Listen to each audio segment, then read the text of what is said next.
कदरदान बोला। देखिए खुले मैदान में हो रहा है फगुआ महोत्सव 2018 कमरा में होएगा, जिसमें एक तरफ भाई का गोल है और एक तरफ भौजाई का। अच्छा क्या मास्टर, शुरू करो बाबा, शुरू करो। पहले हम डालेंगे।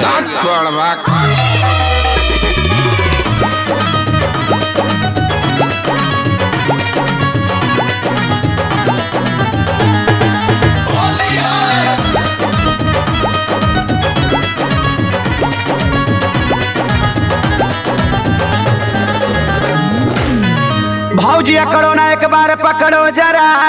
अच्छा। भौजिया करो ना एक बार पकड़ो जरा। जो पिया ना दिया मुझसे पाओगे तुम। सभी कार्य करो पिचकारी मेरा। बिना डाले जो गाया तो पछताओगी तुम।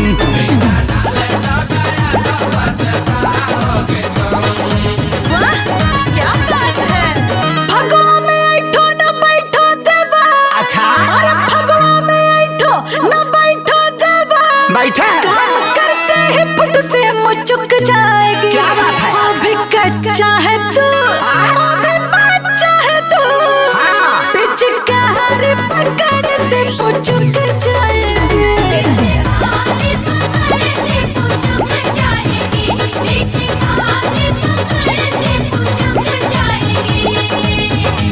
अरे वाह भाई वाह, मजा आ गया गुरु। अरे सोनू भाई, ये कहाँ आप लोग डिस्टर्ब हो रहा हो? चाल फेंक रही है, चाल लगाइए।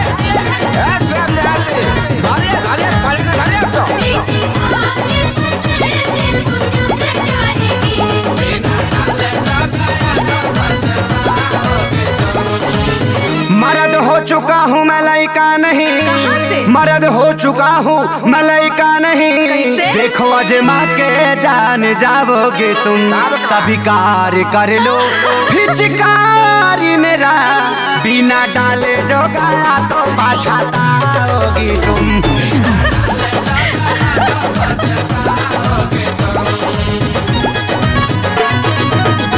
ढेर छटको नहीं, ज्यादा भटको नहीं। क्यों? ढेर छटको नहीं, ज्यादा भटको नहीं। देखा भाभी? चिचियाओगे अधिका चुचुक जाएगी। ऐसा नहीं है। अभी कच्चा है तू, अभी बच्चा है तू। पिचकारी पकड़ते पुचुक जाएगी।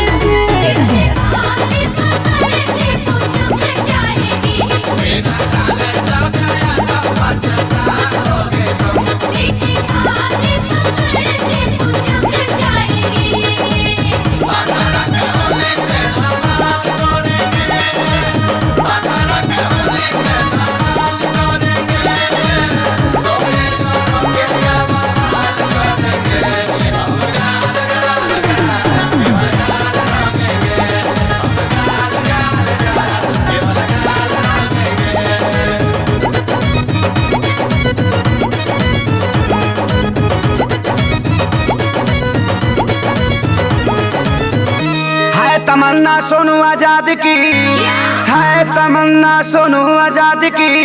प्यारे लाल श्याम देहाती से जुड़ जाओगी। ललकार खेसारी के पिचकारी। बिना डाले जो गाया तो पछताओगी।